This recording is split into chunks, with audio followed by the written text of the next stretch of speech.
Bueno, pues lo comentábamos ayer, también hoy nos encontrábamos con titulares prácticamente apocalípticos, pues tras lo que está sucediendo en las bolsas desde China, pasando por Europa, Japón, hasta Estados Unidos, en estas últimas jornadas. Titulares apocalípticos pues en medios como El Confidencial.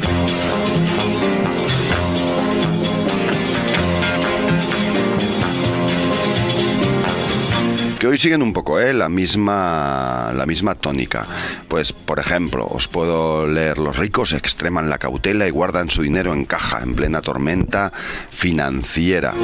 Hablan de personajes como los Ortega, Jové, Koplovich, etcétera. Alertan en Europa por las dudas sobre Deutsche Bank. ¿Qué sucede en la banca europea? El euro desafía la política ultraexpansiva de Draghi. Bueno, hay muchos titulares. La prima de riesgo ya duplica las expectativas del gobierno para 2016. El miedo a la recesión abre un agujero de 17 billones en las bolsas. Y luego ya por debajo pues llega la parte de corruptelas, que es muy amplia, muy larga, muy completita. En fin, pues vamos a intentar entender un poquito más de todo esto y otros asuntos que vamos a ver más de cerca, pues con Adrián Zelaya, como siempre, compañero de CAI Center. Adrián, egunon. Hola, egunon. Bueno, pues no sé, hay muchos medios de estos, digamos, económicos que están poniendo el grito en el cielo estos días. Adrián, ¿qué está pasando? Sí. Bueno, vamos a ver, no es por atribuirse un mérito que no tenemos, ¿no? Pero, ya lo dije yo. Sí, no queremos ir ahí porque, vamos a ver, no lo hacemos nunca, pero a mediados de diciembre enviamos, dentro de nuestros boletines, enviamos uno transmitiendo, no era, digamos, una previsión que hiciéramos nosotros, transmitiendo, digamos, información que se nos estaba trasladando fundamentalmente desde Estados Unidos sobre un riesgo muy alto de que los mercados financieros, digamos, estallaran, se decía, a partir de enero. Bueno, lo transmitimos pues en base al contexto, a que contactos nuestros en Estados Unidos incluso nos lo pedían, etcétera, ¿no? Pero siempre con la reserva de que prever el futuro, pues bueno, es complejo, ¿no? Pero sí advertíamos también de cuál era el contexto, ¿no? Es algo que incluso en este programa hemos comentado varias veces. Es decir, que todas las previsiones económicas, los analistas y tal, estaban funcionando en base a cómo está funcionando la economía real a corto plazo, esa evolución positiva del Producto Bruto, del empleo y tal a corto plazo, y hoy estaban todos olvidando los problemas de fondo de la economía, fundamentalmente de la economía occidental, que es el problema de la burbuja financiera que hemos comentado muchas veces, ¿no? Es decir, tenemos una situación estructural en la que los dos elementos clave de esa burbuja, que son el sobreendeudamiento y el riesgo en el mercado de derivados financieros, no solo no se han solucionado, sino que están en una situación, digamos, de mayor acumulación de deuda y de riesgo que cuando estalló la crisis en el año 2008.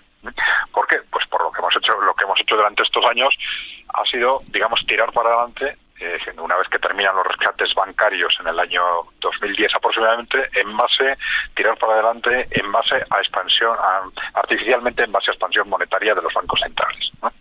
Los inversores financieros saben que esto es así, es decir, que los mercados financieros durante estos años han estado inflados artificialmente en base a esa expansión monetaria. Entonces, en el momento en que fundamentalmente la Reserva Federal en noviembre empieza a mandar una señal de que esto parece que se ha terminado porque ya no funciona, porque estamos llegando al límite, porque no podemos seguir en esta dirección, pues estos inversores financieros saben que hay un riesgo muy alto. Claro, la expansión monetaria continúa, es decir, porque si el cambio se ha producido porque los tipos de interés de la Reserva Federal pues han pasado del 0,25 al 0,50, ¿no? Sí. O sea, prácticamente es un cambio muy pequeñito en lo práctico, ¿no? En lo práctico es muy pequeñito. Funciona mucho en base a señales políticas sobre cuál va a ser la dirección de futuro. Entonces los inversores financieros sabían en ese momento, estaban empezando pues a lo mejor esto que ha pasado estos años, de que cualquier problema que surgiera se solucionaba a través de expansión monetaria, pues igual esto se ha terminado o se va a terminar. Y esto simplemente puede ser suficiente para generar una situación de alto nerviosismo o de pánico en el sector financiero, ¿no? Ya. Entonces lo que estamos viendo es, probablemente, este es el tema de fondo que está afectando al conjunto del mercado financiero occidental, pero con independencia de que como si te das cuenta, cada semana será un argumento distinto. Es decir, pues un día es, es que es el crisis del mercado financiero porque la economía china, la semana siguiente es, crisis del mercado financiero porque el petróleo, la semana siguiente, en España es que la situación política, luego, es que en Grecia la situación es tal. Cada semana nos dan un argumento distinto. Esos argumentos existen, evidentemente, y esos problemas se producen, pero seguramente la reacción de los mercados financieros es muy distinta en un contexto como el que ha sido durante los 5 años anteriores, en el que constantemente había una confianza en que cualquier problema en las bolsas, en los mercados financieros, se superaba, pues porque los bancos centrales están constantemente lanzando dinero al sector financiero, y esa confianza ahora se está quebrando. Y esto es lo que puede ser un detonante para el estallido de esa burbuja. Ya. Decimos porque siempre con 2 reservas. Detrás de cualquier estallido de una burbuja hay, uno, elementos políticos, y segundo, elementos psicológicos. Primero, elementos psicológicos en cuanto a en qué momentos unos y otros inversores pierden la confianza en la evolución futura, y elementos políticos en cuanto a que, claro, pues todo depende de si, por ejemplo, esa política de expansión monetaria se mantiene o no se mantiene. Si en marzo la Reserva Federal dice, mira, pues dejamos el 0,50 como está, o continuamos rectificando las políticas y vamos a como habíamos dicho, y vamos a un 0,75, o al contrario, vemos que esto está estallando y volvemos al cero, ¿no? Hacia atrás. Claro, hay muchas decisiones políticas detrás. El Banco Central Europeo ya ha reaccionado pues en sentido contrario, diciendo que ellos van a seguir en la expansión monetaria, tal. Claro, ahí hay muchos factores de tipo político.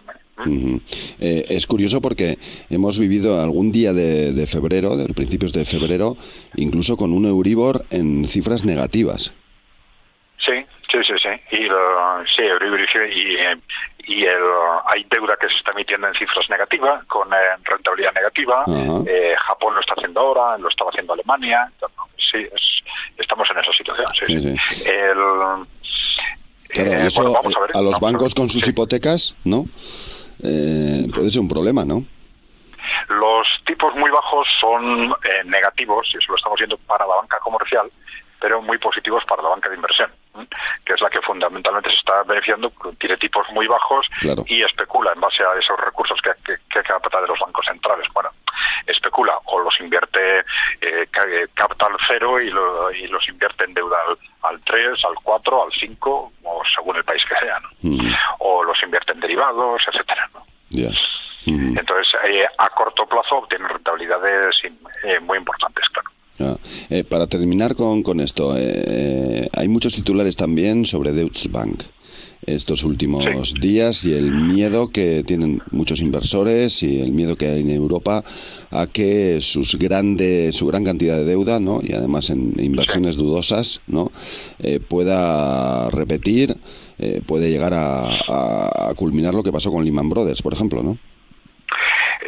Sí, bueno, esto ayer oíamos en televisión hablar de la sorpresa de que el Deutsche Bank, bueno, esto no es en absoluto ninguna sorpresa, ¿no?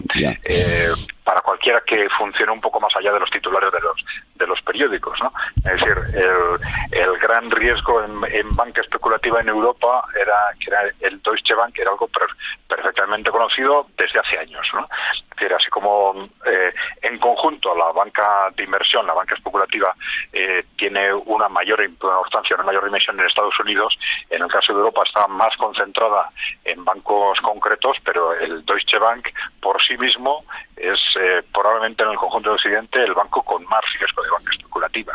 Este riesgo de banca especulativa supone que, bueno, fundamentalmente a través del mercado de derivados, que son, pues ya sabéis, pues apuestas sobre la evolución de una u otra variable financiera o económica, ¿no? Pues una buena parte de estas apuestas están relacionadas por ejemplo, con el sector del petróleo. Entonces, la evolución del petróleo les puede hacer estallar esas apuestas financieras. Claro. Le puede pasar lo mismo con una evolución negativa de los mercados de bolsa. Están sometidos a riesgos alrededor de la evolución económica constantes y muy importantes, ¿no?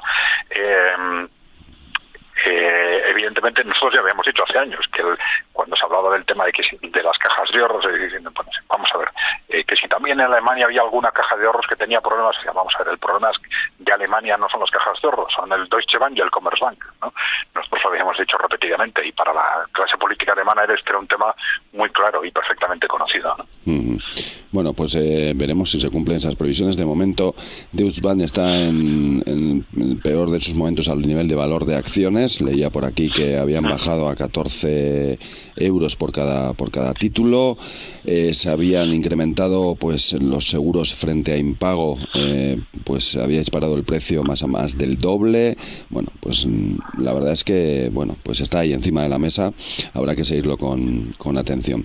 Volvemos a casa de nuevo, Adrián, no con demasiadas buenas noticias sobre lo que ha dejado la crisis o parte de ella, ¿no?, en estos últimos años en nuestros territorios vascos.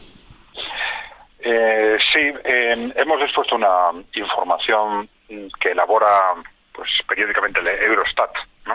Que es una información muy interesante, y nosotros siempre decimos que bueno, las habituales comparaciones, digamos, de la evolución del País Vasco con la media española, etcétera, son muy cómodas para la clase política porque siempre dan bien, ¿no? Pero la evolución interregional con el conjunto de las regiones europeas es muy importante, y como no tener en cuenta solo la evolución sobre la situación, sino sobre la evolución, para valorar qué es lo que estamos haciendo, porque una cosa es que estructuralmente estemos bien o mejor, pero a lo mejor ahora lo estamos haciendo fatal o ahora lo estamos haciendo muy bien, ¿no? Entonces, esta información es muy interesante porque nos da una comparación por regiones europeas, incluso se dibuja un mapa región por región y para el conjunto de Europa de la evolución entre los años claves en